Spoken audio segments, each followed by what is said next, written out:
हर्ष जी। राधे राधे राधे महाराज जी। महाराज जी, जब हमारे पास 2-3 विकल्प हों और कोई एक को चुनना हो पर हमें ये समझ नहीं आ रहा हो कौन सा चुने और अंदर तो उसमें धर्म को देखना चाहिए, तो उसमें धर्म को देखना चाहिए कि धर्म क्या है, इन 3 बातों में धर्म क्या है, और जो धर्म युक्त हो वही बात स्वीकार कर लेनी चाहिए। एक में लाभ अधिक मिल रहा है लेकिन अधर्म युक्त है, और एक में लाभ कम मिल रहा है लेकिन धर्म युक्त है, तो हम धर्म युक्त वाला, कम लाभ वाला स्वीकार करेंगे, क्योंकि वो धर्म युक्त है इसलिए हमारा परम लाभ होगा। और ये लाभ अधिक दिखाई दे रहा है वर्तमान में, लेकिन अधर्म युक्त है, ये हमारा नाश कर देगा, परिणाम में हमारी हानि कर देगा। तो तस्मात् शास्त्रम प्रमाणन्ते कार्य अकार्यो व्यवस्थितौ, कि ये करना चाहिए, ये नहीं करना चाहिए, इसके लिए शास्त्र प्रमाणित होना चाहिए, धर्म प्रमाणित होना चाहिए। जिसमें धर्म हो, दूसरे का हित हो, परम लाभ वही मानना चाहिए, ना कि दूसरे का अहित है, अधर्म है और लाभ मिल रहा है तो हानि ही माननी चाहिए, वो लाभ नहीं है। बात समझ में आ रही? किसका प्रश्न है? आपको बात हमारी समझ में आ रही?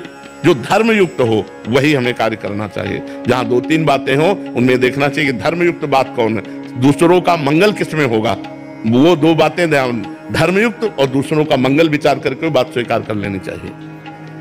रजनी सिंह जी। राधे राधे राधे महाराज जी। महाराज जी, भीषण एवं प्रतिकूल परिस्थितियों में ईश्वर को याद तो का प्रयास करती हूँ, परंतु मन फिर घबराता है महाराज जी, ऐसे में। अभ्यास नहीं है, पूर्व से भजन नहीं, इसलिए घबराता है। नहीं तो भगवान का यदि चिंतन किया जाए तो हर घबराहट, हर दुख, हर विपत्ति हम सह सकते हैं। हम अविनाशी हैं, शरीर विनाशी है, विपत्तियां विनाशी हैं। अविनाशी परमात्मा का चिंतन हमें ऐसी सामर्थ्य देगा कि हम सह जाएंगे, पर भगवान का चिंतन होना चाहिए।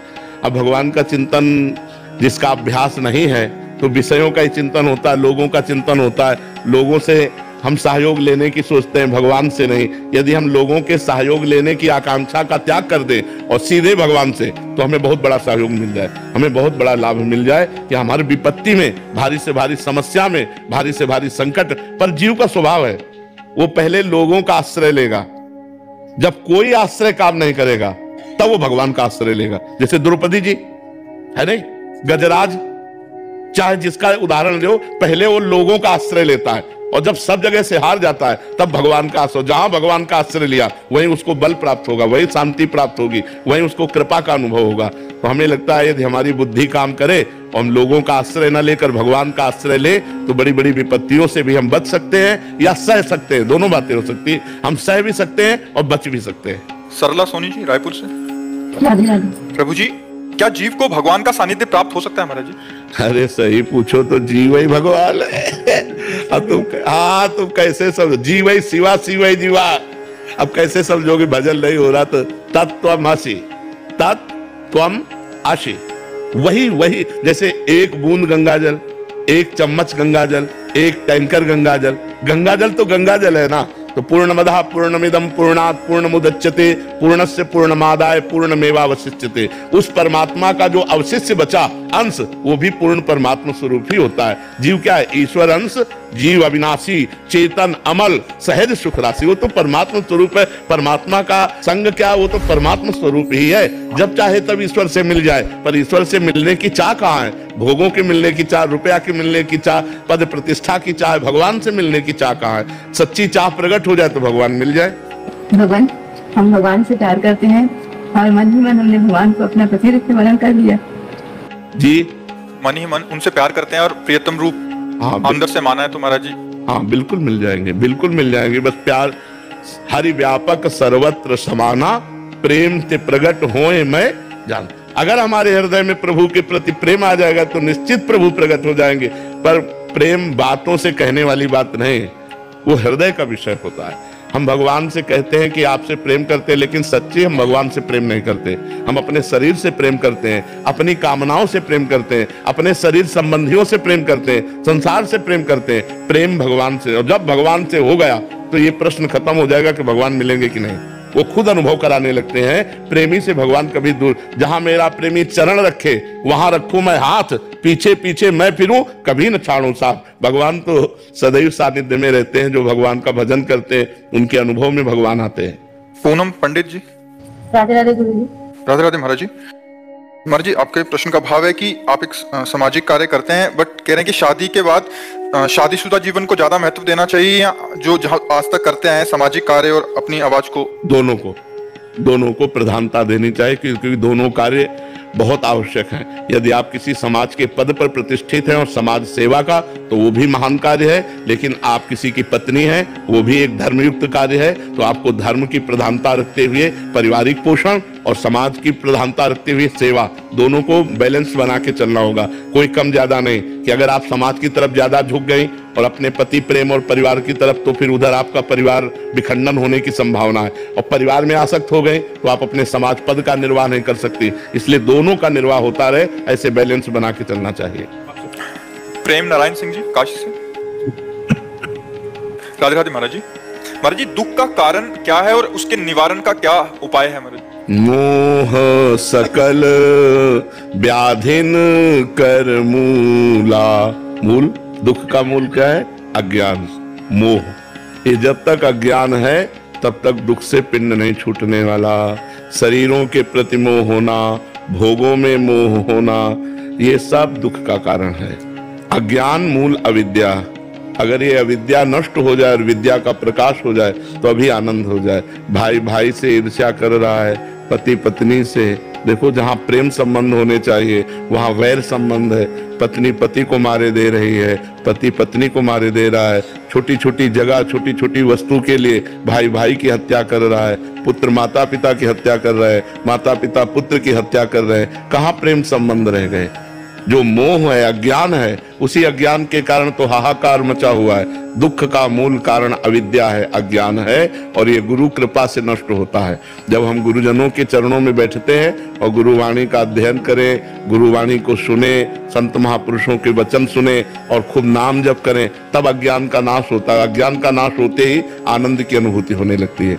तो दुख का कारण अज्ञान ही है, और जब तक ये नष्ट नहीं होगा तब तक जन्म मरण, बार बार जन्म, बार बार मरण, हर योनियों में जाना, नाना प्रकार के दुख भोगना, ये चलता रहेगा। जयेश चाहर जी नगर से।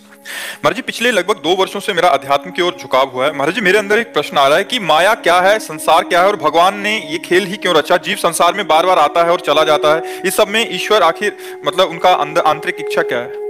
एको हम बहुश्यामा। पहले ईश्वर ने रचा क्यों, ये बात समझो। किसी और को नहीं रचा, वो अपने आप को रचा है। वो अपने आप से बहुत रूपों में हो गया। वो अपने आप से अपने आप को रचता है, अपने आप से अपने आप का पालन करता है, और अपने आप से अपने आप का विनाश कर लेता है, किसी और का नहीं। वो अपने आप में खेल रहा है। ये सब रूपों में वही विराजमान है। मत्ता परतरम नान्यत किंचिदस्ति धनंजय, मेरे सिवा किंचित मात्र कुछ नहीं है। वो किसी और की रचना नहीं की, वो अपने आप से अपने आप की रचना की। अब आप अपने आप को भूल गए हो, अपने हृदय में बैठे भगवान को भूल गए हो, इस शरीर को मैं मानने लगे हो और भोगों में रत हो गए हो, इसलिए दुर्गति को प्राप्त हो गए। माया उसे कहते हैं जो है वो दिखाई न दे और जो नहीं है वो दिखाई दे। जैसे स्त्री पुरुष जड़ चैतन्य नहीं है, परमात्मा है, तो परमात्मा दिखाई नहीं दे रहा, और जड़ चैतन्य स्त्री पुरुष अच्छा बुरा दिखाई दे रहा है, ये माया है। और परमात्मा है, ये जब भक्ति और ज्ञान के द्वारा हमारी बुद्धि पवित्र होगी तो ये नहीं दिखाई देगा। सब में परमात्मा, सब में राम रमा है, सब में कृष्ण रमा है, सब में वही वाहिगुरु, वही इष्ट विराजमान है, दूसरा कोई नहीं है। तो हमारे अंदर जो ये भ्रम पैदा हो गया कि भगवान ने मुझे क्यों फंसाया, तो भगवान ने नहीं फंसाया, आप खुद फंस गए। आप कौन हैं? आपने कभी विचार किया कौन है आप? आपने कभी अपने को देखा? उसी का तो महाराज जी पता नहीं लगता। हाँ, उसी का पता लगाने के लिए जिन खोजा तिन पाइया, गहरे पानी पैठ, जो खूब हृदय में बैठ करके निरंतर नाम जप कर रहा है, चिंतन कर रहा है, तो जिन खोजा तिन पाइया, और जब पाइया तो वहां दूसरा कोई नहीं मिला, वही आत्मस्वरूप मिला, वही मैं मिला, वही दूसरा कोई नहीं, दो नहीं है, एक ही है पूरी सृष्टि में। जब खोजने वाले ने पाया तो खोजने वाला नहीं रहा, पाया जब तो वही मिला जो खोज रहा था, दूसरा कोई नहीं। महाराज जी, किया कैसे जाए? मतलब कोई गुरु नहीं है, कुछ नहीं है, तो फिर यात्रा ही नहीं शुरू होगी। यात्रा तो गुरुदेव से ही शुरू होती ना। गुरुदेव का वरण करो, गुरु चरणों का आश्रय लो, नाम जब शुरू करो, उपासना शुरू करो, तो यात्रा प्रारंभ हो। स्कूल में नाम नहीं लिखाया तो ककाहरा मात्रा जब याद नहीं, तो फिर कैसे पढ़ाई शुरू? PhD तो तब पहुंचे हम जब पहले ककाहरा मात्रा से तो शुरू करें। तो प्रथम हम गुरुदेव के चरणों का आश्रय लेकर उपासना शुरू करें। किसी संत महापुरुष का आश्रय लो और उपासना प्रारंभ कर दो। वो आपका विषय है, वो आपका विषय, वो हमारा विषय नहीं। वो आपका विषय कि आप आश्रय किसका लो और कैसे उपासना में चले, ये पद्धति से चले। भाई इंद्रजीत सिंह जी खालसा। वाहिगुरु जी। महाराज जी हमें वृंदावन में इस रमणीय स्थान में आकर ऐसा महसूस हो रहा है कि सभी तरफ अकाल पुरुष ही अलग अलग रूपों में विचर रहे हैं। महाराज जी आप जी प्रभु की सारी जिंदगी भक्ति करी, नाम जपा, अब वो ही परमात्मा आपसे मिलने के लिए आपके भक्तों के रूप में आप ही दर्शन देने आ रहे हैं। महाराज जी जितने भी लोग हम यहाँ देख रहे हैं, चाहे वो इस स्थान के सेवादार हों, साधक हों या फिर आने जाने वाले दर्शनार्थी, प्रभु ही अलग अलग रूपों में आपका ख्याल रख रहे हैं। महाराज जी आपसे मिलने आ रहे हैं। ध्रुव सत्य है, परम सत्य है, परम सत्य है।